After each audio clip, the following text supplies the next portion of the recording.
আৰু কাম বেছিকৈ কৰিবৰ বাবে চেষ্টা কৰোঁ।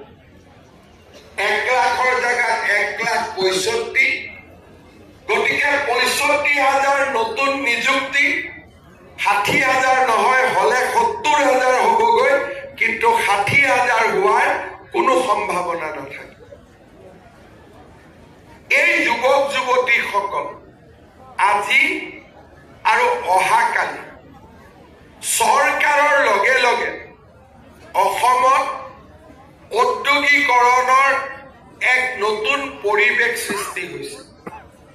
যুৱক যুৱতীসকলৰ মাজলৈ আস্থা আৰু বিশ্বাস উভতি আহিছে।